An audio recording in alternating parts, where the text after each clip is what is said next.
खम्मा गणिसा। राजस्थान की इस रंगीली धरती से मैं अदिति शर्मा स्वागत करती हूं आप सभी का आपके पसंदीदा कार्यक्रम किसान प्रश्न मंच में।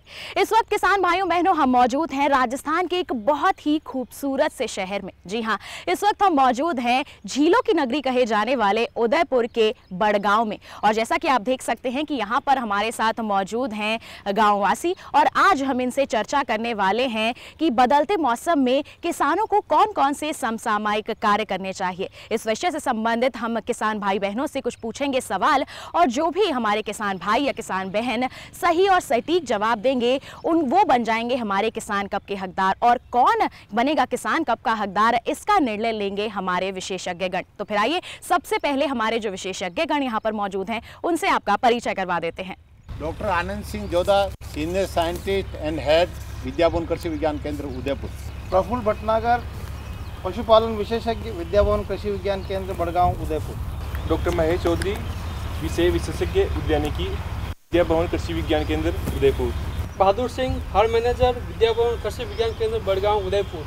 डॉक्टर दीपक कुमार जैन, विषय विशेषज्ञ पशु संरक्षण कृषि विज्ञान केंद्र बड़गांव उदयपुर। तो आपका परिचय हो गया हमारे विशेषज्ञों से और आपको आज के कार्यक्रम का जो विषय है वो भी हमने बता दिया है। हमारे साथ यहाँ पर गांववासी भी मौजूद हैं। तो फिर आइए बिना समय को गंवाते हुए हम हमारे कार्यक्रम की शुरुआत करते हैं। तो गांववासियों से मैं सबसे पहले जानना चाहूंगी कि जैसे मौसम बदल रहा है, खरीफ का मौसम आने वाला है, तो खरीफ के मौसम में जो प्रमुख दलहनी फसलें हैं वो कौन कौन सी हैं, इसके बारे में हम सबसे पहले आपसे जानना चाहेंगे। तो जिसको भी इसका उत्तर पता है वो अपना हाथ खड़ा कर दीजिए। तो कौन बताना चाहेगा कि प्रमुख खरीफ की दलहनी फसलें कौन सी हैं, प्रमुख दाल की फसलें कौन कौन सी होती हैं जिनकी बुआई आप खरीफ के मौसम में कर सकते हैं। जिसको भी उत्तर आता है वो अपना हाथ खड़ा कर दीजिए। देखिए एक हमारे किसान भाई हैं, एक ही नहीं काफी किसान भाइयों ने यहाँ पर अपना हाथ खड़ा कर दिया है। तो आइए उनसे जवाब जो है वो ले लेते हैं। तो सबसे पहले हम आपसे जानना चाहेंगे, तो आप अपना नाम बताइए पहले। खुशराम माली। जी खुशराम जी, आप इसी गांव के रहने वाले हैं? नहीं, हम सब भिलवाड़ा जिला के रहने वाले, लेकिन अभी यहाँ रहते हैं उदयपुर में। जी, आप उदयपुर में ही रहते हैं। तो कौन कौन सी प्रमुख खरीफ की दलहनी फसलें हैं बताइए। मूंग, उड़द, अरहर जी और जी देखिए इन्होंने बता दिया है कि मूंग, अरहर और उड़द है। जी आप बैठ सकते हैं। हमारे पहले किसान भाई जो हैं उन्होंने तो जवाब दे दिया है। आइए देखते हैं कि और किस किस को इस सवाल का जवाब आता है और कौन जवाब देना चाहेगा। देखिए एक और हमारे जो किसान भाई हैं उन्होंने भी अपना हाथ खड़ा कर लिया है। आइए उनसे भी उनका जवाब जो है वो जान लेते हैं। क्या ये जवाब देना चाहते हैं, कौन कौन सी प्रमुख खरीफ की दलहनी फसलों की खेती करते हैं। जी सबसे पहले तो आपका नाम बताइए। मांगो सिंह चुंडाबाद। जी मनोहरपुरा उदयपुर। जी आप उदयपुर के रहने वाले हैं। आप बताइए, जवाब दीजिए अपना।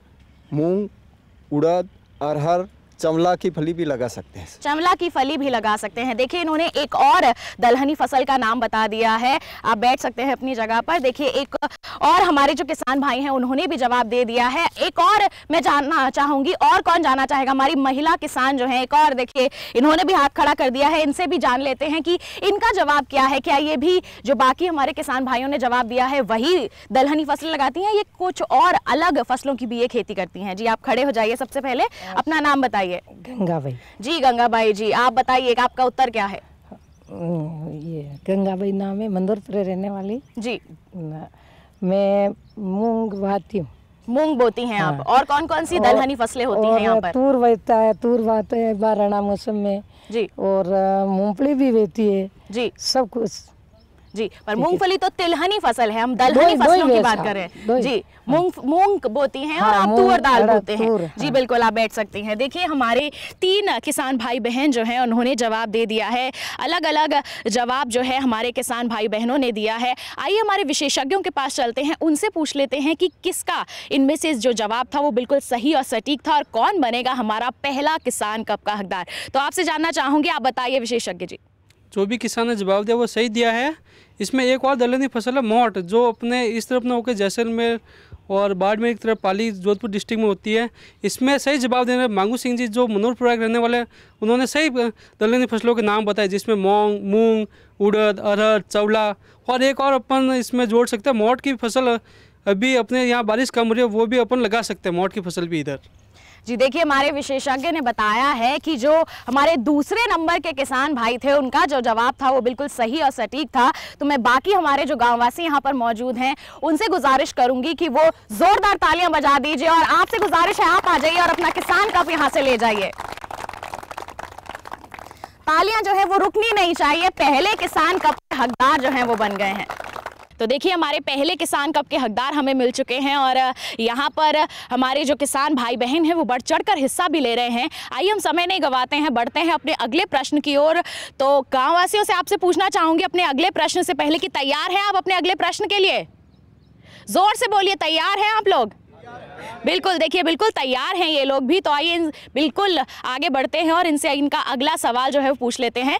अभी हमने बात की थी कि प्रमुख खरीफ की दलहनी फसलें कौन कौन सी हैं। अब जानना चाहेंगे कि खरीफ दलहनी फसलों की प्रमुख किस्में कौन कौन सी हैं जिनका इस्तेमाल आप यहाँ पर करते हैं, जिनकी खेती आप यहाँ पर करते हैं। किस्मों के बारे में कौन जानकारी देना चाहेगा? हाथ खड़ा कर दीजिए अपना। देखिए, फिर से हमारे जो पहले किसान कप के हकदार हैं उन्होंने हाथ खड़ा कर दिया है। और कौन जवाब देना चाहेगा? देखिए, एक और हमारे किसान भाई हैं जिन्होंने हाथ खड़ा कर दिया है। आइए उनके पास चलते हैं, उनसे पूछते हैं कि कौन कौन सी किस्मों की वो खेती करते हैं। सबसे पहले तो अपना नाम बताइए हमें। अम्बालाल जी, आप बताइए कौन कौन सी फसल किस्में लगाते हैं आप? हम तो खेती में लगाता है, वो उड़द लगाता है। उड़द की कौन सी किस्म लगाते हैं आप? पूसा, सावनी, मेरठ। जी, उड़द में आप पूसा सावनी लगाते हैं। हाँ। और कौन सी दलहनी फसलों की खेती करते हैं? दलहनी तो सब करता है साहब, ये तो उड़द है, मूंग है। मूंग की किस्मों की बात करें तो मूंग तो वैसे लगाते, कतारी की कतार दूरी लाइनें लगाते हैं जी। तो उसमें क्या है कि वैसे मेरे सबसे कीड़ा रोग लगता है तो वैसे इसमें लगता ही है, पर वो कम लगता है। वैसे सिर्फ लाइन से लगाता है। खरपतवार इसमें नहीं रखने दे, साफ सफाई रखूंगा। साफ सफाई रखते हैं आप? जी, आप बिल्कुल बैठ सकते हैं जी। बस जी बिल्कुल। देखिए, इन्होंने बताया है उड़द की एक किस्म के बारे में तो जानकारी रखते हैं, आप बैठ सकते हैं। और कौन जवाब देना चाहेगा कि दलहनी फसलों की कौन कौन सी उन्नत किस्मों की खेती करते हैं आप लोग? हाथ खड़ा कीजिए, कौन जवाब देना चाहेगा इसका? अरे, दलहनी फसलों की खेती करते हैं। देखिए, हमारे पहले जो किसान कप के हकदार थे उन्होंने ही एक बार और हाथ खड़ा कर दिया है। उनसे ही पूछ लेते हैं कि वो कौन कौन सी किस्मों का चयन करते हैं। जी, आप बताइए।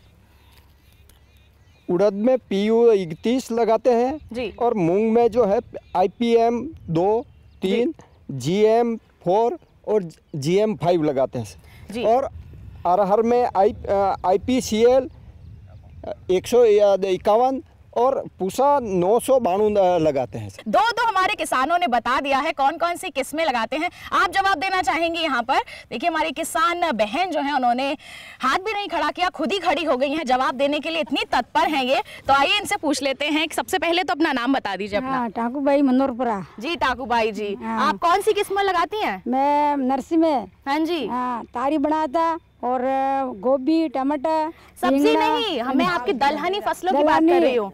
चमला जी और उड़द मूंग लगाती हैं। तो किस्में कौन सी लगाती हैं आप? कैसे लगाते हैं? साड़ा नागता और मैं एक दाना तरना सेटी। जी, ये तो बुआई का तरीका हो गया। वो तो मैं आपसे बाद में पूछ लूंगी। आप मुझे बताइए किस्में कौन सी लगाती? जैसे उन्होंने उड़द की बताई थी, अरहर की बताई थी, आपने कहा मूंग लगाती हैं। मूंग में कोई अलग अलग तरीके की वैरायटी होती है, कौन सी मूंग लगाती हैं आप? अब वो तो आदमी नहीं आएगा। चलिए, कोई बात नहीं है। ये जवाब जो है किस्मों के बारे में नहीं दे पा रही हैं, आप बैठ सकती हैं, पर ये खेती किस प्रकार करती हैं उसके बारे में तो पूरी जानकारी रखती हैं। हम इनसे इसके बारे संबंधित सवाल जो है वो फिर से पूछ लेंगे, पर हमारे जो दो किसान भाइयों ने अभी जवाब दिया है किस्मों के बारे में, हम अपने विशेषज्ञों से पूछ लेते हैं कि कौन से किसान भाई ने बिल्कुल सही और सटीक जवाब दिया है। तो आपसे जानना चाहेंगे, बताइए। इसमें जो मांगू सिंह जी ने जो किस्मों के जवाब सही दिए हैं उसमें और भी अपन किस्म ले सकते हैं, जिसमें मूंग में अपन बात कर रहे हैं IPM 2-3, SML 668, GM 4, GM 5, ये किस्म मूंग की है। इसी प्रकार अगर अपन उड़द की बात कर रहे हैं, उड़द में बरका किस्म है, PU 31 है, प्रताप उड़द 1 है। अरहर की बात करें ICPL 151, ICPL 87, ये अपन किस्म काम ले सकते हैं। अगर अपन चवले की बात करें, चवला में आप RC 101, RC 19 किस्म लगा सकते हैं। अगर अपन मोट की बात करें RMO 40, जड़िया, जवाला, ये सब मोट की किस्म है। इसमें जो मांगू सिंह जी किस्म बताई वो सही बताई है जी। तो देखिए हमारे विशेषज्ञों का कहना है कि जो हमारे पहले किसान कप के हकदार थे उन्होंने ही दूसरे प्रश्न का भी सही जवाब दिया है। तो आपसे गुजारिश है एक बार फिर आ जाइए और जोरदार तालियां बजती रहनी चाहिए, बिल्कुल रुकनी नहीं चाहिए इस बार तो, क्योंकि दूसरी बार ये हमारे किसान कप के हकदार बन रहे हैं। बहुत बहुत मुबारकबाद आपको मांगेराम जी, 2-2 कप मिल गए हैं आपको। कैसा लग रहा है आपको?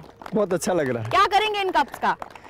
ये हम दो जने हैं, 2 जने हैं, धर्मपत्नी जी के और मेरे दोनों के साथ में चाय पीने के लिए देखिए एक यादगार इनको मिल गई है। जोरदार तालियां एक बार फिर हो जाए हमारे दूसरे किसान कप के हकदार के लिए। जी बिल्कुल, देखिए जैसे हमारे मांगेराम जी लगे हुए हैं, लगातार किसान कप जीते जा रहे हैं, अपने सवालों के सही जवाब दे रहे हैं। आपसे भी गुजारिश है बाकी किसान भाइयों बहनों, बढ़ चढ़ कर हिस्सा लीजिए, अपना हाथ खड़ा कीजिए सवाल सुनते ही और जवाब दीजिए। क्या पता आप भी अपने और अपने घर वालों के लिए यहाँ से हमारे किसान कप ले जाएं। तो तैयार है आप अपने अगले प्रश्न के लिए? जी बिल्कुल, देखिए अगले प्रश्न के लिए भी यहाँ पर हमारे जो गांव वासी हैं वो बिल्कुल तैयार हैं। तो हम आगे बढ़ते हैं और इनसे पूछते हैं इनका अगला प्रश्न। तो आपके लिए आपका तीसरा प्रश्न है कि जो प्रमुख खरीफ की दलहनी फसलें हैं उनकी बुआई का सही समय क्या है और तरीका क्या है, किस प्रकार आप इनकी बुआई करते हैं और कब करते हैं, इसका जवाब कौन देना चाहेगा? हाथ खड़ा कर लीजिए अपना। उन्हीं के पास आ जाऊंगी जो हाथ खड़ा करेगा। देखिए मांगेराम जी ने फिर से हाथ खड़ा कर लिया है।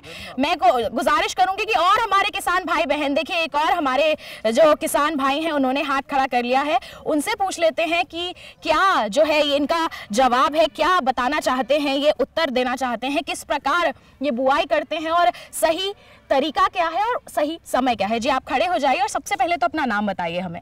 मथुरालाल पालीवाल। जी मथुरालाल जी, आप बताइए किस प्रकार आप बुआई करते हैं और कब करते हैं? बरसात होते ही मॉइस्चर अगर सही है जी तो मूंग और चमड़े की उनकी सबकी तैयारी करके रखते हैं। फिर लाइन से लाइन है 15 सेंटीमीटर रखते हैं जी, और दाने से दाने 15 सेंटीमीटर की दूरी रखते हैं। जी बिल्कुल, जी बिल्कुल। देखिए तो बरसात के बाद ये कह रहे हैं, और क्या बताना चाहेंगे आप? उस समय जर्मिनेशन सही होगा तो इन्हें सारा सही हो जाएगा। जी बिल्कुल, देखिए जर्मिनेशन अगर सही हो जाए तो इनकी जो फसल है वो भी इन्हें अच्छी मिल सकती है। आप बैठ सकते हैं। और कौन जवाब देना चाहेगा? हाथ खड़ा कीजिए। यहाँ पीछे से हमें जवाब नहीं मिल रहा है, हमारी महिला किसानें जवाब नहीं दे रही हैं।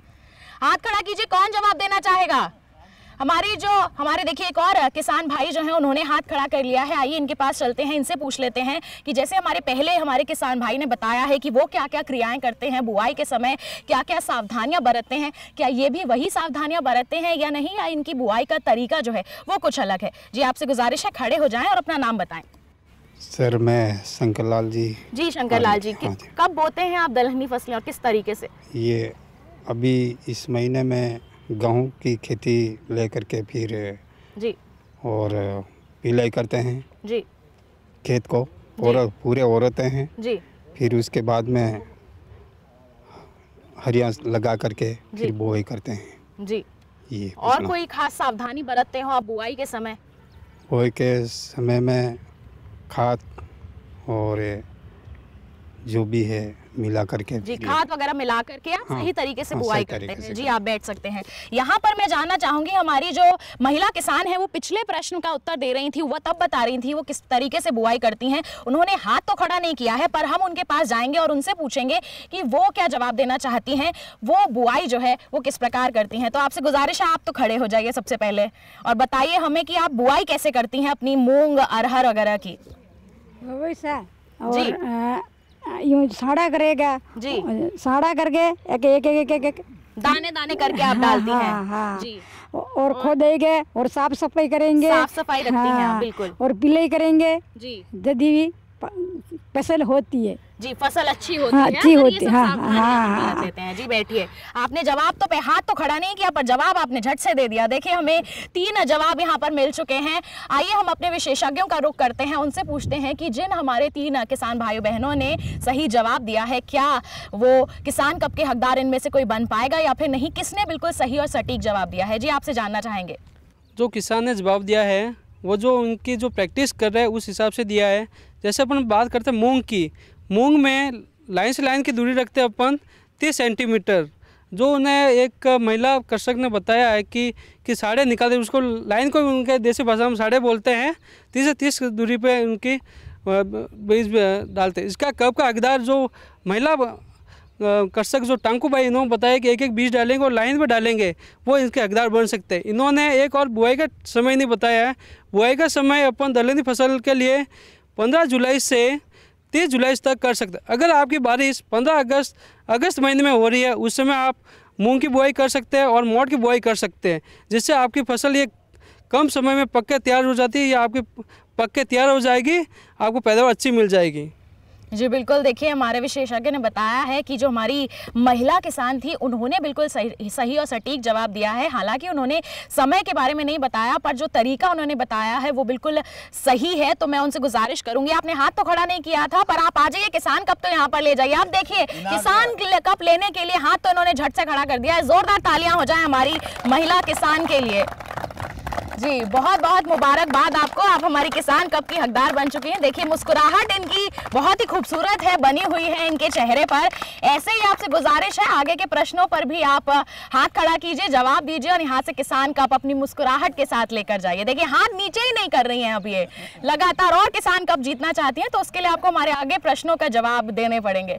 तो देखिए यहाँ पर हमारे 3 किसान कप के हकदार हमें मिल चुके हैं। हम यहाँ पर किसान भाइयों बहनों से बात कर रहे हैं कि इस बदलते मौसम में वो कौन कौन से समसामयिक कार्य कर सकते हैं। इस विषय पर इनसे बातचीत जो है वो हम आगे भी जारी रखेंगे, पर पहले लेंगे एक छोटा सा ब्रेक। आप कहीं मत जाइए, देखते रहिए हमारा कार्यक्रम किसान प्रश्न मंच और बने रहिए दूरदर्शन किसान पर।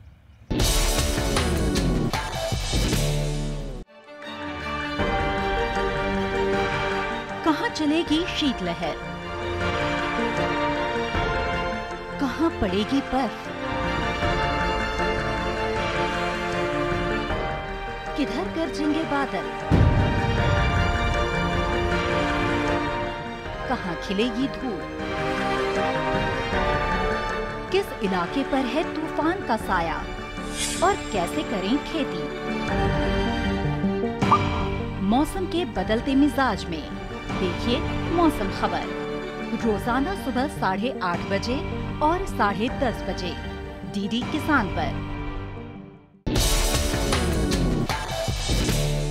ब्रेक के बाद आप सभी का स्वागत है कार्यक्रम किसान प्रश्न मंच में। किसान भाइयों बहनों, इस वक्त हम मौजूद हैं झीलों की नगरी उदयपुर के बड़गांव में और आज यहाँ पर हम किसान भाइयों बहनों से चर्चा कर रहे हैं कि इस बदलते मौसम में उन्हें कौन कौन से समसामयिक कार्य करने चाहिए। ब्रेक पर जाने से पहले हमें हमारे 3 किसान कप के हकदार मिल चुके हैं और हमारे पास बहुत सारे सवाल अभी मौजूद हैं। देखते हैं और कितने हमें किसान कप के हकदार यहाँ पर मिलते हैं। तो फिर आइए हम समय को नहीं गंवाते हैं और हमारे जो गाँववासी यहाँ पर मौजूद हैं उनसे पूछते हैं उनका अगला सवाल, जो कि है ये। तो गाँव वासियों, आपसे अगला सवाल हम पूछना चाहेंगे कि जो राजस्थान है आपकी धरती, वहां पर कौन कौन सी प्रमुख सब्जियों की खेती करते हैं, इसका जवाब दीजिए और हाथ खड़ा कीजिए। सब्जियां कौन कौन सी करते हैं? देखिए बहुत सारे हाथ जो हैं यहाँ पर खड़े हो चुके हैं, तो आइए पूछ लेते हैं हमें इनसे इनका जवाब। तो हम सबसे पहले जो यहाँ पर बैठे हैं इनसे ही पूछ लेते हैं। अपना नाम बताइए सबसे पहले आप। तो मेरा नाम अशोक आबक है, मैं शिरडी का हूँ, रहने वाला शिरडी का रहने वाला हूँ, लेकिन इधर उदयपुर में आप उदयपुर में रहते हैं, आप शिरडी से बिलोंग करते हैं जी। हाँ। बताइए कौन कौन सी प्रमुख सब्जियों की खेती होती है आपके खेती में? हम यहाँ टमाटर लेते हैं, गोभी लेते हैं और अदरक भी लेते हैं जी। तो टमाटर, गोभी, अदरक वगैरह आप लेते हैं यहाँ पर, खेती होती है। और कोई सब्जी हो यहाँ पर, यहाँ की प्रमुख? ज्यादा से ज्यादा हम अदरक यहाँ लेते हैं, अदरक ज्यादा होती है यहाँ पर जी। आप बैठ सकते हैं। देखिए हमारे किसान भाई ने बता दिया है कि टमाटर है, गोभी है, अदरक यहाँ की जो है प्रमुख फसल है। और हमारे किसान भाई हैं, बहुत सबने हाथ खड़ा किया था। देखिए हमारी किसान बहन ने भी हाथ खड़ा कर दिया, किसान भाई ने भी हाथ खड़ा कर दिया है। उनसे भी पूछ लेते हैं वो कौन कौन सी प्रमुख सब्जियां जो है उनकी खेती करते हैं यहाँ पर। जी आप खड़े हो जाइए और अपना नाम बताइए पहले। राखी भाई जी। राखी भाई जी, कौन कौन सी सब्जियों की खेती करती हैं आप? हम मटर की करते हैं, गोभी की करते हैं, बैंगन की, टमाटर की, सलगम, मूले, पालक, मेथी, सबकी खेती करते हैं जी। सबकी खेती करते हैं यहाँ पर। अच्छा उत्पादन मिल जाता है आप लोगों को यहाँ पर? हाँ, अच्छा मिलता है जी बिल्कुल, आप बैठ सकते हैं। देखिए इन्होंने तो बहुत सारी सब्जियों के नाम ले दिए हैं। हमारे पहले किसान भाई ने तो कुछ ही के नाम दिए थे, आपने भी हाथ खड़ा किया था। आप अपना नाम बताइए उत्तर से पहले। जी रामचंद्र जी। बेदला निवासी हूँ मैं, यहाँ खेती करता हूँ मैं, और वैसे राजस्थान गवर्नमेंट का नौकर भी हूँ मैं जी। कौन कौन सी सब्जियों की खेती होती है? सब्जियों में जुलाई में जैसे लगाते हैं पत्ता गोभी, फूल गोभी, गाढ़ गोभी जी, और चकुंदर जी, बैंगन, लंबे बैंगन, गोल बैंगन जी, गोभी के भी कई प्रकार लगते हैं और बैंगन के भी कई प्रकार लगते किस्मों का हैं। तो मेरे को ध्यान नहीं है। जी, जैसे भी आपने बताया गोल बैंगन लगाते हैं, मौसम के अनुसार कई सब्जियों की खेती होती है। यहाँ की अगर प्रमुख हम सब्जी की बात करें तो वो कौन सी है? यहाँ गोभी होती है ना, पत्ता गोभी, पत्ता गोभी। गोभी जो है यहाँ की प्रमुख सब्जी फसल है। आप बैठ सकते हैं। देखिए 3 हमारे जो किसान भाई बहन हैं उन्होंने जवाब दे दिया है कि कौन सी प्रमुख फसलें हैं यहाँ पर जिनकी खेती ये लोग करते हैं, और इन्होंने बताया है गोभी है, बैंगन है, अदरक है, टमाटर है, मटर है, बहुत सारी सब्जियों के इन्होंने नाम लिए हैं। अब इनमें से बिल्कुल सही और सटीक कौन कौन सी हैं, इनके बारे में तो हमारे विशेषज्ञ ही बता पाएंगे। तो डॉक्टर साहब आपसे गुजारिश करूंगी, आप बताइए कि किसने बिल्कुल सही जवाब दिया है, कौन बना है हमारा किसान कप का हकदार? जो हमारी महिला किसान है राखी बाई, उन्होंने लगभग काफ़ी वेजिटेबल्स के नाम बताए हैं। लेकिन जो उदयपुर संभाग की अपन बात करें तो उसमें जो ट्यूबर क्रॉप्स आती है, जिसमें मुख्यतः रतालू, अरवी, शकरकंद, अदरक, ये वेजिटेबल्स काफ़ी ग्रो करते हैं। और जो अपने जो आदिवासी बहुल्य जो इलाका है वहाँ पर जो ये कंद वाली जो फसलें हैं वो मुख्यतः ग्रो करते हैं। लेकिन जो राखी बाई है उन्होंने काफ़ी सारी वेजिटेबल्स बताए जो अपने राजस्थान के जो की एरिया की बात करें तो राजस्थान में ये लगभग सभी सब्जियां अपन उगाते हैं। जी देखिए, हमारे विशेषज्ञ का कहना है कि हमारी जो महिला किसान है राखी बाई जी, जिन्होंने बहुत सारी सब्जियों के नाम लिए थे, वो बनी है हमारी किसान कप की हकदार। तो मैं गुजारिश करूंगी हमारी महिला किसान से, आ जाइए एक और यहाँ पर एक बार और अपना किसान कप जो है वो आप ले जाइए। जोरदार तालियां हो जाए हमारी महिला किसान के लिए। जी बहुत बहुत मुबारक हो आपको आपके कप के लिए।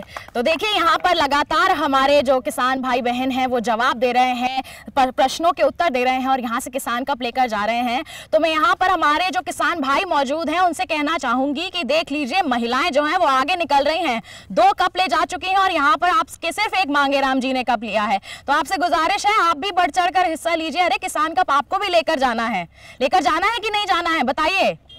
लेकर जाना है, देखिए इनका कहना है लेकर जाना है। तो मैं उम्मीद करती हूँ कि अगले प्रश्न में और भी ज्यादा जो है हाथ खड़े होंगे। तो फिर तैयार हैं आप अपने अगले प्रश्न के लिए?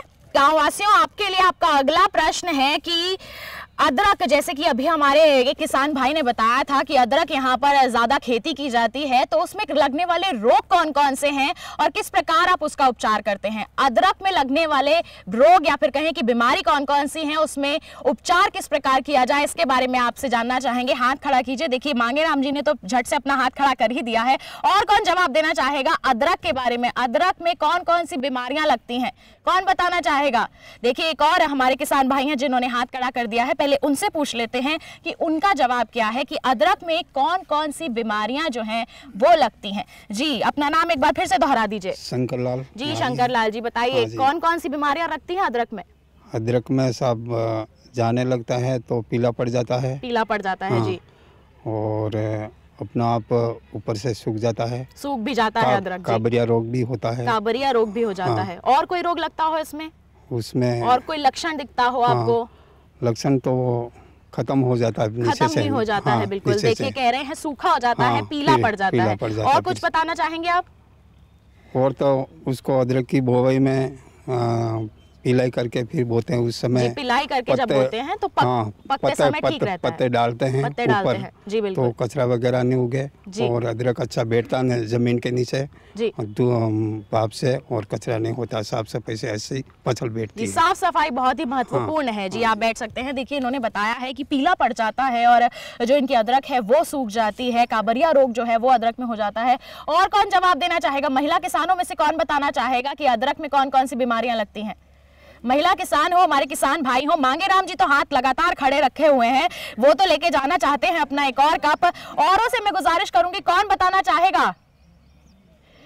तो देखिए और यहाँ पर हमें अभी जवाब मुझे लगता है नहीं मिल पाएंगे, तो मांगेराम जी के पास ही चलते हैं, उनसे ही पूछ लेते हैं कि इनकी अदरक में कौन कौन से रोग लगते हैं। जी मांगेराम जी खड़े हो जाइए और अपना जवाब दीजिए।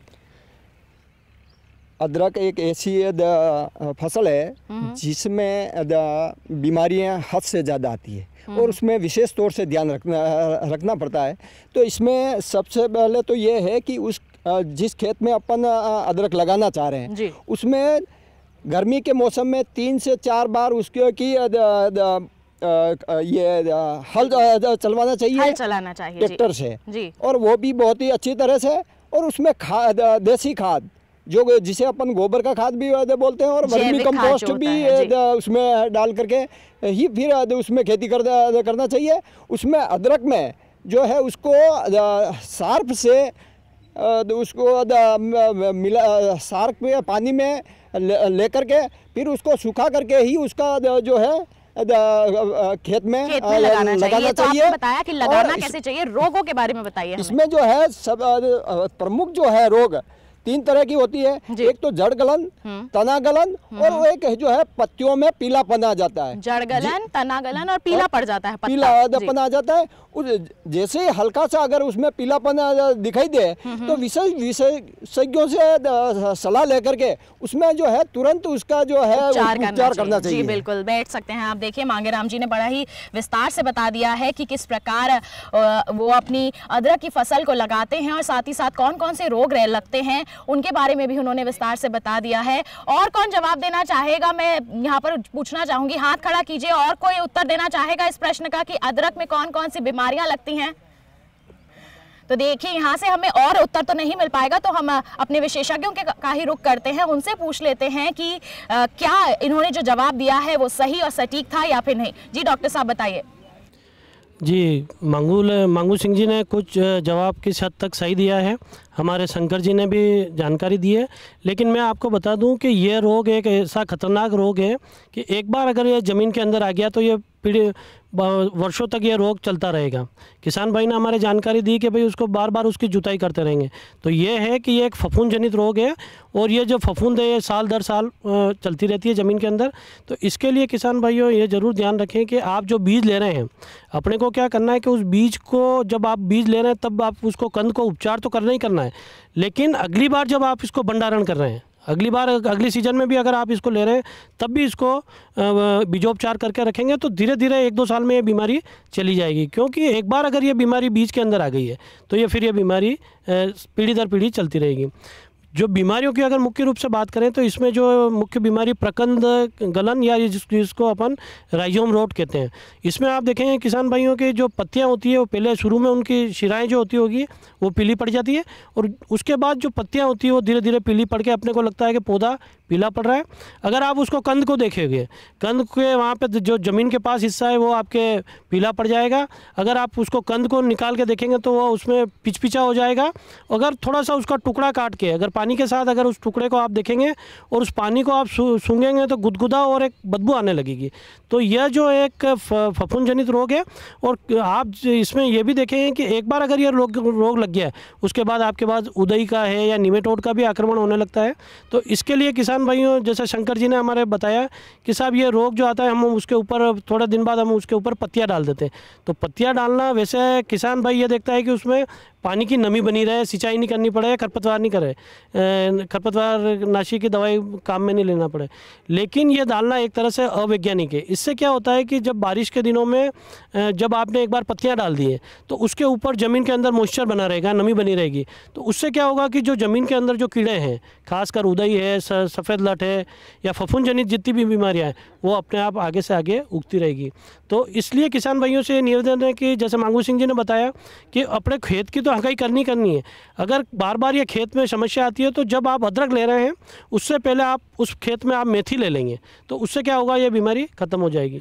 इस बीमारी से निजात पाने के लिए आप एक काम करें, जहाँ पे ये बीमारी जैसे इस बीमारी के लक्षण नज़र आए सबसे पहले आप उसको उस जहाँ पौधे हैं उसको आप उखाड़ लें और उसके 2 फीट के दायरे में आसपास के 2 फीट के जो भी पौधे हैं उसमें जो ग्रसित पौधा है उसको तो आपको उखाड़ना ही है, लेकिन जो आसपास के 2 फीट के व्यास के दायरे में जो पौधे हैं उसमें आप क्या करें, या तो कॉपर ऑक्सीक्लोराइड है या 22-3 है या M45, इन दवाइयों को 2 मिलीलीटर प्रति लीटर पानी के हिसाब से जो आसपास के पौधे हैं उनको तर कर दें और जिस पौधे में ये बीमारी है उस पौधे को वहाँ से निकाल कर वहाँ पे भी इस दवाई को वहाँ पे डालनी है, ताकि क्या होगा जब अगली बार आप सिंचाई करेंगे तो ये बीमारी आगे से आगे नहीं बढ़ेगी। जी डॉक्टर साहब, आपसे जानना चाहेंगे कि हमारा जो किसान कब का हकदार है, आपने विस्तार से तो बता दिया कि किस प्रकार रोग लग जाते हैं और उसका उपचार किस प्रकार किया जाए। आपसे जानना चाहेंगे कि किसान कब का हकदार कौन बनता है यहाँ पर? वैसे किसान कप के लिए मैं मांगू सिंह जी की भी अच्छी जानकारी, लेकिन शंकर जी का भी अनुभव ठीक रहा है और शंकर जी ने बताया भी सही कि साहब इतनी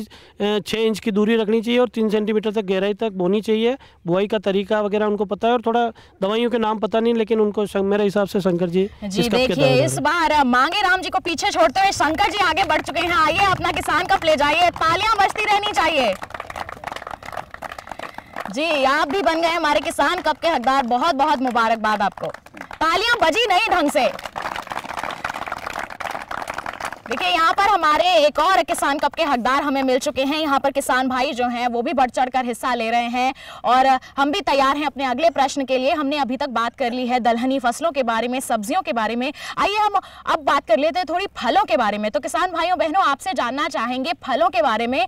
तो आपके जो बाग नए लगाना चाहते हैं, आप नए फलों के बाग लगाना चाहते हैं, उसके लिए आप तैयारी किस प्रकार करेंगे, ये आपका अगला प्रश्न है। बताइए, नए बागों की तैयारी आप किस प्रकार करेंगे, इसके बारे में हम आपसे जानना चाहेंगे। हाथ खड़ा कर दीजिए अपना। देखिए हमारे बहुत सारे किसान भाई जो हैं उन्होंने हाथ खड़ा कर दिया है। यहाँ पर हमारे किसान भाई हैं, उनसे हम पूछ लेते हैं कि वो अपने नए बागों की तैयारी जो है किस प्रकार करेंगे, क्या क्या सावधानियां हैं वो बरतेंगे जिससे उनको उनकी जो फलों की उपज है वो अच्छी मिल पाए। जी, आप सबसे पहले आप खड़े हो जाइए, आप अपना नाम बताइए और अपना जवाब बताइए।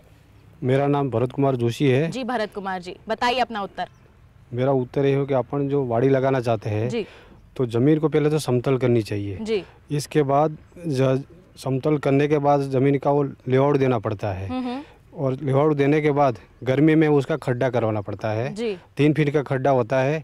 एक फीट की मिट्टी अलग, दूसरे फीट की अलग और 3 फीट का खड्डा करवा के फिर इसके अंदर हड्डी का चूरा है और क्या DAP है, यूरिया है, वो खाद डाल के गर्मी में रखना पड़ता है ताकि अंदर जो कीटाणु वीटाणु मर जाते हैं। फिर जब बारिश होती है उस पे खूंटी लगानी पड़ती है जी। और उसी वक्त वो लगाना पड़ता है। जी बिल्कुल, देखिए इन्होंने बहुत ही विस्तार से बताया है कि किस प्रकार ये अपने नए बागों की तैयारियां करते हैं। आप भी इसका जवाब देना चाहेंगे? आप अपना नाम बताइए सबसे पहले। मेरा नाम मांगेलाल खराड़ी है, मैं जावर माइन से हूँ। जी, आप भी मांगेलाल जी हैं। हाँ, जी, अपना जवाब बताइए। आप भी लगता है किसान कप लेकर ही जाएंगे यहाँ से? तो वो क्या है, पहले तो हम खेत को देख लेंगे, समतल होना चाहिए जी, पहले। बिल्कुल समतल होना चाहिए। फिर हम उसके नपती करेंगे, एक पौधे की दूरी से दूरी 8 मीटर आम है या छोटा चिक्कू लगा रहे हैं तो 4 मीटर की दूरी पे जी अमरूद लगा रहे हैं। वो डिपेंड करता है कि आप कौन से फल का चयन करते हैं, उस पर निर्भर करता है। आम का और नींबू का जी, इसलिए। और बताइए। तो उसमें फिर वो गर्मी के टाइम में मई के महीने में 3 बाई 3 का खड्डा खोदेंगे हम जी। खड्डा खोदेंगे, इसके बाद उस खड्डे को खुला रहने देंगे। फिर तीनों जगह टोपले जैसे मतलब खाद, देसी खाद, SSP खाद, नीम की खल्ली, हड्डी सुरन है, ये कोई भी खाद जी। उसमें 3 किलो मिला देंगे और मिक्स करके खड्डा भर देंगे जी। और खूंटी लगा देंगे। फिर बारिश होगी वो खड्डा पूरा भर जाएगा, अंदर से वो भाप बन के वो सारा गर्मी निकल जाएगी, पानी जो है वो निकल जाएगा, वो भाप बन के निकल जाएगा। फिर अब वो खूंटे उखेड़ के फिर थोड़ा खड्डा 1 फीट खोद के उसके अंदर आम है, नींबू लगाएंगे, जो फल है वो लगा देंगे। जी बिल्कुल, बहुत ही अच्छे तरीके से इन्होंने जवाब दिया है। आप बैठ सकते हैं। और कौन जवाब देना चाहेगा? हमारी महिला किसानों ने भी हाथ खड़ा किया था, कौन जवाब देना चाहेगा? जल्दी बताइए। जी देखिए, यहाँ से हमारे किसान भाई हैं वो खड़े हो गए हैं। महिला किसानों से हम अगले प्रश्न का उत्तर ले लेंगे। तो आप सबसे पहले तो अपना नाम बताइए। मेरा नाम भंवरलाल है। जी भंवरलाल जी, किस प्रकार अपने नए बाग लगाते हैं आप? पहले तो खेत को सही तरीके से समतल करेंगे जी, समतल करेंगे और फिर एक लाइन से सीधी लेंगे, 90 डिग्री का कोण बना करके लाइन से लाइन, और गर्मी में उसके जुताई खड्डे खोदेंगे और कीटाणु सब मर जाएंगे और खाद डालेंगे सभी तीनों बराबर भागों में मिला करके और फिर भर देंगे और उसके बाद में पौधा लगाएंगे और उसके बाद में ये और थोड़ा ऊपर उठा कर भरेंगे ताकि उसमें थोड़ा पानी नीचे डाल देंगे और तो धीरे नीचे से ज़्यादा से डालेंगे तो फिर नीचे बैठ जाएगा और एक जैसा लेवल बन जाएगा। फिर जी। और कुछ सावधानियां? और 8 बाई 8 के आम का बगीचा लगाया तो 8 मीटर लगाना पड़ेगा और नीम में दूर उसके है ना। और जी, आम में जो है अगर आम लगाना है तो 8 बाई 8 का दूरी होना चाहिए। पहले तो 6 मीटर लेते थे, अब 8 मीटर लेना पड़ेगा। पहले 6 मीटर लिया जाता था, अब 8 मीटर लिया जाता है। जी, आप बैठ सकते हैं। देखिए, हमारे तीनों किसान भाइयों ने विस्तार से बताया है कि किस प्रकार जो है आम के बागों की तैयारी करनी चाहिए। आम ही नहीं, बाकी जो हमारे और भी फल हैं उनके बागों की किस प्रकार तैयारी करनी चाहिए, इन्होंने जवाब दे दिया है। हम रुक करते हैं हमारे विशेषज्ञों का, उनसे भी जान लेते हैं कि इनमें से जिन्होंने भी विस्तार से जवाब दिया है, इनमें से किसका जवाब जो है वो बिल्कुल सही और सटीक था और इस बार क्या हमें हमारा किसान कप का हकदार मिल पाएगा या फिर नहीं। तो जी डॉक्टर साहब आप बताइए। तीनों किसानों ने करीब करीब बिल्कुल सही बताया है। और अपन सबसे पहले तो क्या है कि खड्डे खोदते हैं, 1 मीटर का खड्डा खोदते हैं और उसके जो ऊपर वाली जो 1 फुट की मिट्टी होती है उसको एक तरफ रखते हैं और बाकी की मिट्टी है वो खेत के अंदर फैला देते हैं, क्योंकि ऊपर की मिट्टी में ही सारे पोषक तत्व होते हैं। और उसके बाद में उस मिट्टी में बराबर मात्रा में ना खाद लेकर के और खाद मिलाते हैं और उसके बाद में खड्डे को करीबन 20 दिन तक ना खुला छोड़ते हैं। खुला छोड़ने का सबसे बड़ा कारण है कि अगर कोई पास में झाड़ी है, पेड़ है, उसकी जड़ आ गई है उसके अंदर, तो वो जड़ सूख जाएगी, उसमें जो दूसरे हानिकारक बैक्टीरिया कीड़े मकोड़े हैं वो भी मर जाएंगे और सूर्य के प्रकाश से वो खड्डा है ना पूरा अच्छा हो जाएगा। और उसके बाद में उसमें मिट्टी मिला करके देसी सड़ा हुआ खाद होना चाहिए। लोग बाग अगर कच्चा गोबर का खाद डाल देंगे तो आपका पौधा है ना लगते ही 1 महीने के अंदर मर जाएगा। इसलिए सड़ा हुआ गोबर का खाद अच्छी तरह से मिला करके उसको भरें और भरते समय जैसे बॉन्ड ने बताया उसको 6 इंच है ना ज़मीन से ऊपर रखें और रखने के बाद में है ना उस खड्डे को ऊपर पानी दें। पानी देने से क्या होगा कि थोड़ा सा करना जो मिट्टी है वो बैठेगी और ज़मीन के बराबर आ जाएगी और फिर समतल करके बराबर करके और उसके बाद में जो आपने पौधा लगाया है उसको बीच में से खड्डा करके हाथ में और दूसरे दिन है ना पौधा लगाएं। तो ऐसे पौधा लगाएंगे और तैयारी करके रखेंगे जिससे कि पौधा भी अच्छा चलेगा। क्योंकि लोग बाग क्या करते हैं कि खड्डा खोदते हैं और बीच के अंदर पौधा रख लेते हैं। आपने 3 फुट का खड्डा खोदा और ऊपर से है ना 1 फुट है ना नीचे डाल दिया तो आपका एक्चुअल खड्डा तो 1.5 फुट का ही रहा। इसलिए पहले है ना खड्डे को मिट्टी से भर दें और भरने के बाद में पानी दें। उसके बाद दूसरे दिन है ना जब वापस आ जाए उसके बाद में उसको पौधा लगाएंगे। इसमें मेरे हिसाब से भंवर ने बिल्कुल सही बताया है, तो इसका हकदार असली लगता भंवर ही है। जी देखिए, हमारे एक और किसान कप के हकदार हमें मिल चुके हैं। भंवर लाल जी, गुजारिश है आ जाइए, आप अपना किसान कप ले जाइए। जोरदार तालियां हो जाए यहाँ पर। जी आइए, बिल्कुल शर्माइए मत, किसान कप लेकर ही जाना है आपको। जी बिल्कुल, देखिए शर्माते हुए मत आइए, बिल्कुल खुशी के साथ अपना किसान कप लेके जाइए। देखिए एक और हमारे किसान कप के हकदार हमें यहाँ पर मिल चुके हैं। अभी तक हम यहाँ पर बात कर चुके हैं दलहनी फसलों के बारे में, साथ ही साथ सब्जियों और फलों के बारे में भी गांववासी जो हैं काफ़ी जानकारी रखते हैं, उन्होंने जवाब दिए हैं और बन गए हैं वो हमारे किसान कप के हकदार। आगे भी देखते हैं कि और कितनी जानकारी रखते हैं हमारे किसान भाई बहन और विषयों से संबंधित, उनसे पूछेंगे और भी अधिक सवाल और देखेंगे कि कितने हमें किसान कप के हकदार यहाँ पर मिल सकते हैं। पर एक छोटे से ब्रेक के बाद आप कहीं मत जाइए, देखते रहिए हमारा कार्यक्रम किसान प्रश्न मंच और बने रहिए दूरदर्शन किसान पर।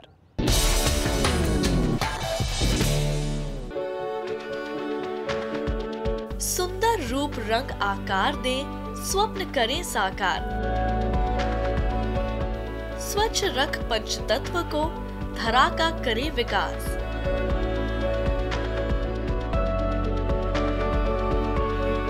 देखिए प्रकृति की ओर हर गुरुवार सुबह 9:30 पर। ब्रेक के बाद आप सभी का स्वागत है कार्यक्रम किसान प्रश्न मंच में। किसान भाइयों बहनों, आज हमारी पूरी जो टीम है वो आ पहुंची है उदयपुर के बड़गांव में और हम यहां पर किसान भाइयों बहनों से बातचीत कर रहे हैं कि इस बदलते मौसम में किसानों को कौन कौन से समसामयिक कार्य करने चाहिए। अभी तक किसानों ने बता दिया है दलहनी फसलों के बारे में, सब्जियों के बारे में और फलों के बारे में भी उन्होंने जानकारी दे दी है और अब समय है इनसे पशुपालन के बारे में थोड़ी बहुत जानकारी लेने का। और आइए देखते हैं कि कितनी जानकारी जो है हमारे यहाँ पर मौजूद गाँववासी रखते हैं पशुपालन से संबंधित और कितने जो हमारे किसान भाई बहन हैं वो सही जवाब दे पाते हैं और कितने यहाँ से किसान कप लेकर जाते हैं। तो फिर आप तैयार हैं अपने अगले प्रश्न के लिए जो कि संबंधित है पशुपालन से? जोर से मैं आपसे जानना चाहूंगी, तैयार हैं आप लोग? जी बिल्कुल, देखिए बिल्कुल तैयार है यहाँ पर हमारे जो किसान भाई बहन मौजूद हैं। तो आइए इनसे पूछते हैं इनका अगला प्रश्न जो कि है ये कि आप पशुपालन करते हैं किसान भाइयों बहनों, ये जो मौसम बदल रहा है, जैसे ही सर्दियाँ थी अब गर्मी का मौसम शुरू हो रहा है, तो ऐसे में आप अपने पशुओं की देखभाल किस प्रकार करते हैं, इसके बारे में हम आपसे जानना चाहेंगे। जिसको भी इस सवाल का उत्तर पता है अपना हाथ खड़ा कर दीजिए। इस बदलते मौसम में आप अपने पशुओं की देखभाल किस प्रकार करते हैं, हाथ खड़ा कर दीजिए। देखिए हमारी एक किसान कप की हकदार जो है उन्होंने हाथ खड़ा कर दिया है, उनसे हम पहले पूछ लेंगे, पर यहाँ पर हमारे किसान भाई मौजूद हैं, उनसे पहले हम जवाब ले लेते हैं। जी अपना नाम बताइए। जी मैं अरुण भाई शेख, शिरडी महाराष्ट्र से हूँ, लेकिन यहाँ पे उदयपुर में, आप उदयपुर में ही रहते हैं। जी अपना जवाब बताइए। और जो पशु जो होते हैं उनको तो जैसे बदलते मौसम के लिए जो इसकी बीमारी होती है, जैसा कि मुंह खुर का होता है, गट सर्प होता है, तो उसके बारे में टीकाकरण करना ज़रूरी है जी। तो जैसा कि सितंबर और अक्टूबर में है तो जो मुंह खुर जो होता है जिसको FMD बोलते हैं, तो उसकी टीकाकरण करना चाहिए और उसका बूस्टर डोज जो है तो वो भी मार्च अप्रैल में करना चाहिए जिससे वो बीमारी न आए। जी जी बिल्कुल। देखिए इन्होंने बताया है कि कौन कौन से रोगों का खतरा रहता है और उनका टीकाकरण बहुत ज़रूरी है। आप बैठ सकते हैं। और कौन कौन सी देखभाल जो है वो आप करते हैं, आप बताना चाहेंगे? आप अपना नाम बताइए सबसे पहले तो हमें। मैं मनोज बाकोड़े। जी मनोज जी। मैं शिरडी कोपरगांव से महाराष्ट्र से हूँ जी। अभी तत्काल आप उदयपुर में के निवासी हैं इस वक्त। जी बताइए। जानवरों के बारे में क्या होता है कि हर मौसम के हिसाब से उनकी देखभाल करना ज़रूरी है। जी बिल्कुल। जैसे गर्मियों के वक्त धूप ज़्यादा होती है, जानवरों को धूप से बचाने के लिए उनको छांव में रखना ज़रूरी है जी। और जहाँ तक के हरा जो चारा होता है उनकी सुविधा करके पहले से ही रखना चाहिए। जी बहुत ही महत्वपूर्ण बात है कि उनके आहार का ध्यान क्या होता है कि बारिश में और ठंडी के वक्त क्या होता है कि पूरी तरह से उनको हरा चारा उपलब्ध होता है, लेकिन गर्मियों के वक्त क्या होता है कि पानी की कमी की वजह से चारा पूरी तरह से हरा जो होता है घास नहीं मिल पाता जैसा कि जंगल में होता है, खेती खलिहानों में होता है, वो पूरी तरह से सूख जाता है। इसीलिए किसानों ने पहले से ही उसको व्यवस्था करके रखना चाहिए मैनेजमेंट, कि जिससे सूखे के वक्त हरा चारा मिलना चाहिए। और अभी क्या हुआ है कि जो कल्चर जो बोलते हैं साइलेज कल्चर, मुर्ग घास बोलते हैं उसको, तो मुर्ग घास भी अगर करके रखे तो वो अपन धूप मतलब गर्मियों के वक्त वो पूरी तरह से यूज़ कर सकते, ताकि हरी घास में जो जीवन सत्व होते हैं वो पूरी तरह से स्टोर होकर के वो मुर्ग घास के जरिए हमें पशुओं को गर्मी के वक्त दे सकते हैं। जी बिल्कुल। उनके आहार का ध्यान रखना बेहद जरूरी है, साथ ही साथ गर्मी से उनका बचाव हो सके। जी और बताइए। और ताकि बारिश के वक्त क्या होता है कि सूखा चारा पूरी तरह से खत्म हो जाता है, ठीक है, खत्म हो जाता है। तो उस वक्त क्या करना चाहिए कि जो सूखा चारा जो होता है, जैसे कि गेहूँ निकालते हैं, गेहूँ का जो भूसा बोलते हैं चारा जो होता है वो होता है, या तो जहाँ जवारी होती है जवारी का जो सूखा चारा होता है वो अगर स्टोर करके रखे तो बारिश में क्या होता है कि उनके डाइजेशन के हिसाब से, पाचन संस्था के हिसाब से उनको ड्राई मैच जो होता है कि सूखा चारा बहुत ज़रूरी होता है। जी बिल्कुल, बहुत तो ही ज़रूरी वो है, अपन स्टोर करके, हाँ किसान भाइयों ने वो स्टोर करके रखना बहुत ज़रूरी है, ताकि उनका डाइजेशन 12 ही महीने पूरी तरह से ठीक रहे। पाचन क्रिया जो है वो बिल्कुल ठीक रहनी चाहिए। जी बिल्कुल, आप बैठ सकते हैं। बहुत ही महत्वपूर्ण जानकारी जो है हमारे किसान भाई ने दी है। और कौन जवाब देना चाहेगा? हाथ खड़ा कीजिए। हमारे 2 किसान भाइयों ने तो जवाब दे दिया है और पीछे से मैं जानना चाहूंगी, हमारी एक महिला किसान है, उन्होंने हाथ खड़ा किया था, जो हमारी किसान कप की हकदार भी हैं। आइए उनके पास चलते हैं, उनसे पूछते हैं कि इस बदलते मौसम में वो अपने पशुओं की देखभाल जो है वो किस प्रकार करती हैं। जी खड़ी हो जाइए आप और अपना नाम बता दीजिए एक बार फिर से जोर से। राखी बाई। जी राखी बाई जी, कैसे करती हैं अपने पशुओं की देखभाल? पशुओं को अभी गर्मी हो तो उसको छाया में बंद आते और पानी की व्यवस्था अच्छी करते, खाने पीने की अच्छी करते, बारिश के टाइम में भी अच्छी व्यवस्था करते, छाया में उनके खाने पीने का ध्यान रखते हैं, गर्मी में ना रहें, बारिश में ना रहें, पानी उन्हें उचित मात्रा में मिलता रहे। जी बिल्कुल, बहुत ही बेहतरीन जवाब दिया है। आप बैठ सकती हैं। देखिए 3 जवाब हमें यहाँ पर मिल चुके हैं। हमारे किसान भाइयों बहनों ने बता दिया है कि उनके आहार का ध्यान रखना बेहद ज़रूरी है, उनके पानी को, उन्हें उचित मात्रा में पानी मिलता रहे, इस बात का ध्यान रखना बेहद ज़रूरी है। और बहुत सारी बातें जो हैं इन्होंने बताई हैं कि उनको ढककर रखना चाहिए, तमाम बातें जो इन्होंने बताई हैं। आइए हम रुक करते हैं हमारे विशेषज्ञों का और जानते हैं कि हमारे जो 3 किसान भाइयों बहनों ने जवाब दिया है, इनमें से बिल्कुल सटीक जवाब किसका था और इनमें से कौन इस जवाब के बाद किसान कप लेकर जाएगा। जी डॉक्टर साहब, आपसे जानना चाहेंगे। किसान कप का जो हकदार इन तीनों में से है, सबने अच्छा जानकारी दी है, परंतु मनोज वाकाले जी ने बहुत अच्छी जानकारी दी कि जो बदलते मौसम में पशुओं को एक तो धूप से बचाना बहुत ज़रूरी है, दूसरी बात इनके लिए ठंडे पानी की उपलब्धता होना ज़रूरी है, और तीसरा जो चारा और जिसकी बात मनोज जी ने बताई उसमें, क्योंकि इस समय में हरे चारे की बहुत कमी हो जाती है, तो हरे चारे को रखने के लिए आपके पास में साइलेज आप बना सकते हैं, हे आप बना सकते हैं। तो सर्दी के मौसम में आपके पास में हरे चारे की उपलब्धता रहती है, बारिश के मौसम में आपके रहती है, पर गर्मी में अगर आपको बनाना है तो साइलेज और हे आपको पहले से बना के रखें, तो आपको पशुओं को उस समय में हरे चारे की उपलब्धता रहेगी, उससे उत्पादन आपका बढ़ेगा। तो इस तरह से मनोज वाकेले जी का। जी देखिए, हमारे विशेषज्ञ ने बता दिया है कि हमारे एक और किसान कप के हकदार मनोज जी हमें मिल गए हैं। आपसे गुजारिश है आप आ जाइए और बाकियों से गुजारिश है जोरदार तालियों के साथ इनका अभिनंदन कीजिए। जी बिल्कुल, एक और किसान कप के हकदार बन चुके हैं। बहुत ही बेहतरीन जवाब आपने दिया था, विस्तार से जवाब दिया था। आप बैठ सकते हैं अपनी जगह पर। देखिए, इतने विस्तार से इन्होंने जानकारी दी थी कि हमारे विशेषज्ञ भी रोक नहीं पाए खुद को और इनको किसान कप का हकदार जो है, विजेता जो है वो चुन लिया। और हमें यहाँ पर हमारे एक और किसान कप के हकदार मिल चुके हैं। पशुपालन से संबंधित ही हम हमारे गाँव वासियों से पूछने वाले हैं अगला सवाल। तो फिर समय बिल्कुल नहीं गवाते हैं और हमारे गाँव वासियों से अगला सवाल पूछ लेते हैं। तो आपके लिए आपका अगला सवाल जो है वो ये है कि पशुओं में कई तरह की बीमारियां रह लगती हैं, उनके लिए उनका टीकाकरण करवाने का सही समय कौन सा होता है। जी हाँ, पशुओं को आप टीका कब लगवाते हैं, इसके बारे में आपसे जानना चाहेंगे। देखिए, और हमारे जो किसान भाई हैं उन्होंने हाथ खड़ा कर दिया है। हमारे जो पहले किसान भाई यहाँ पर मौजूद हैं, इनसे पूछ लेते हैं कि इनका जवाब क्या है। जी, आप अपना नाम एक बार फिर से दोहरा दीजिए और अपना उत्तर बताइए। मेरा नाम है अशोक काबक, मैं शिरडी का हूँ। जी, आप यहीं निवासी हैं, उदयपुर के निवासी हैं। बताइए आप अपना जवाब।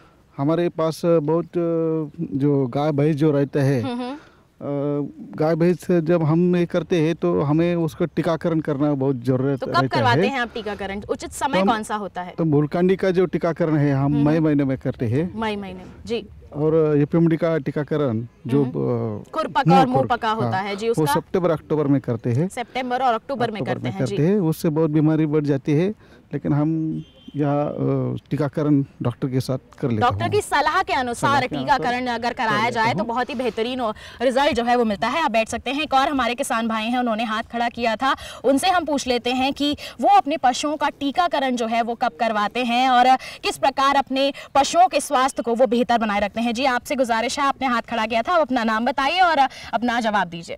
मेरा नाम भरत कुमार जोशी है। जी भरत कुमार जी, अपना जवाब बताइए। जैसे टीका तो 15 जून से 15 जुलाई तक लगाना चाहिए। 15 जून से 15 जुलाई के लिए किस बीमारी की रोकथाम के लिए लगाना चाहिए? जो एचएस है, एचएस के लिए जी मतलब वो लगाना पड़ेगा। तो आपने बताया कि 15 जून से 15 जुलाई के बीच जो है टीकाकरण कराना बेहद उचित रहता है। एक हमारे किसान भाई जो आगे मौजूद हैं, उन्होंने हाथ खड़ा किया था, वो बताना चाहते हैं कि वो पशुओं को टीकाकरण कब कब करवाते हैं। आप अपना नाम बताइए।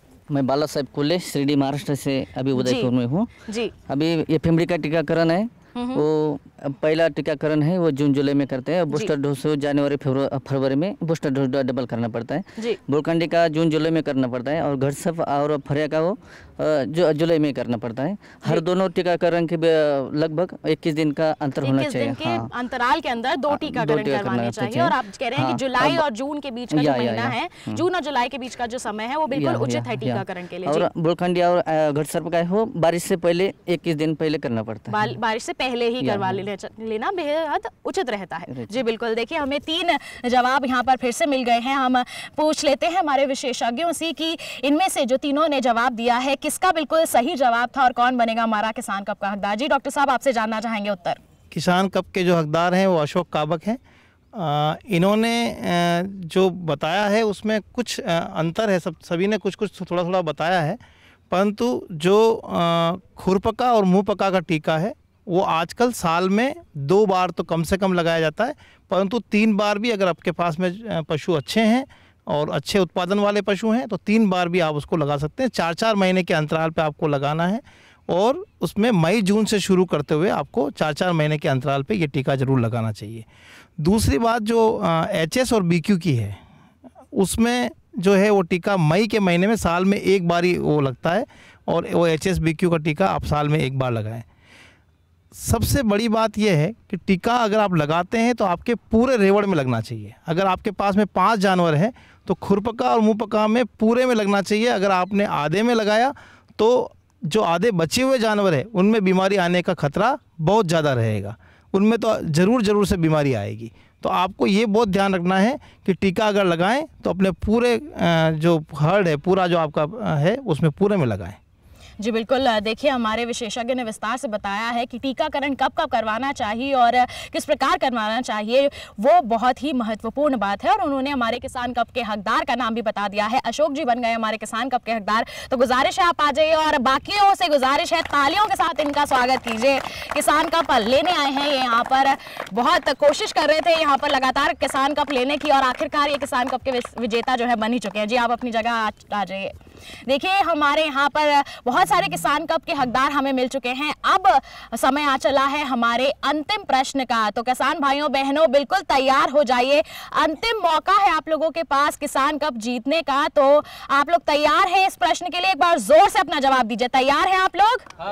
बिल्कुल, देखिए तैयार है अपने अंतिम प्रश्न के लिए और देखते हैं कौन बनेगा इनमें से हमारा आखिरी किसान कप का हकदार। तो फिर आइए इनसे पूछते हैं इनका आखिरी सवाल। तो आपके लिए आखिरी सवाल है ये कि पशुओं में बांझपन की समस्या रहती है, तो बांझपन के कारण क्या है और उनका नियंत्रण या फिर कहें कि उपचार किस प्रकार किया जा सकता है, इसके बारे में जवाब चाहते हैं हम आपसे। देखिए हमारे बहुत सारे जो किसान भाई हैं जो आगे बैठे हुए हैं उन्होंने तो हाथ खड़ा कर दिया है।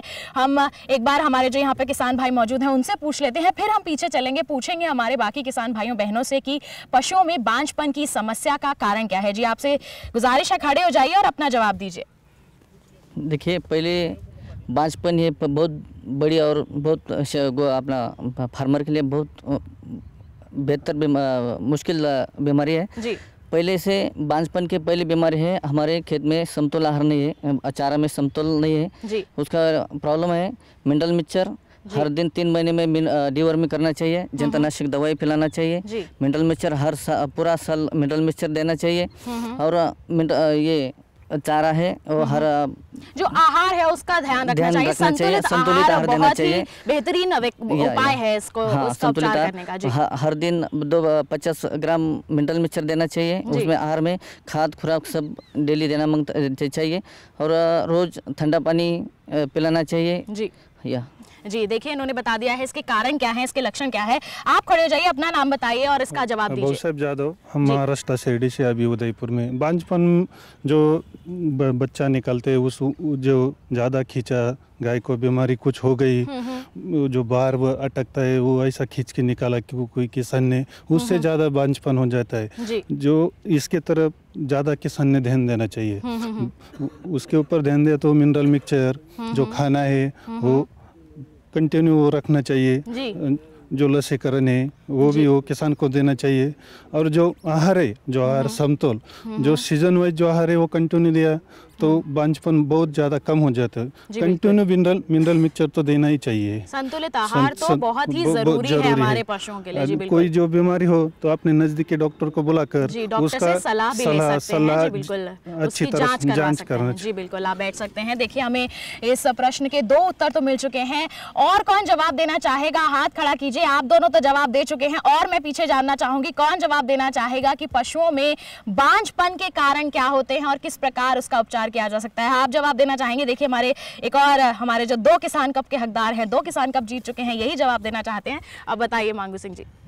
इसमें सबसे बड़ी जो समस्या है वो तो जो है योनि में गांठ जो आती है हो जाती है, उसका इलाज करवाना पड़ता है और दूसरा जो उसकी वजह से भी बांझपन आता है।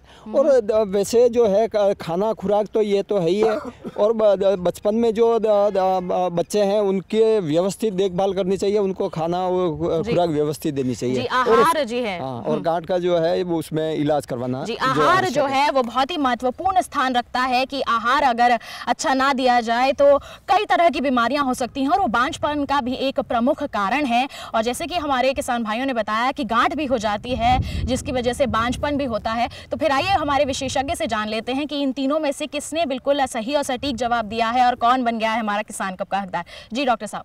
किसान कप के जो हकदार है बाला साहब हैं। इन्होंने जो जवाब दिए हैं, बांझपन की जो मुख्य समस्या है उसका कारण जो है वो एक तो मिनरल्स की कमी है, तत्वों की कमी, खनिज लवणों की कमी, और वो अगर आप संतुलित देंगे तो उससे काफ़ी हद तक बांझपन की समस्या ख़त्म हो सकती है। दूसरी बात ये है कि जो हमारा कृत्रिम गर्भाधान जो हम करते हैं उसमें जो हमारा तरीका है उस तरीके में बहुत सारे बदलाव की ज़रूरत है, क्योंकि हमने कुछ तकनीक तो ले ली लेकिन उस तकनीक को हम सही ढंग से नहीं करते हैं, उसके कारण से भी बहुत सारी समस्याएं, जो इन्फेक्शन होता है, जो पशु के गर्भाधान में जो इन्फेक्शन हो जाता है उसके कारण से भी बहुत सारे पशु नहीं ठहरते हैं। तीसरी जो मुख्य बात है वो ये है कि पशु का समय पर ज्ञापित करवाना। जब पशु हीट में आता है, पाली में आता है, उसके 12 घंटे छोड़ने के बाद में जो आगे के 24 घंटे हैं वो महत्वपूर्ण है। और किसान क्या करता है, ज़्यादातर पशुपालक ये करता है कि जैसे ही पशु पाली में आता है, हीट में आता है, तो तुरंत उसको गाभिन करवाने का सोचता है।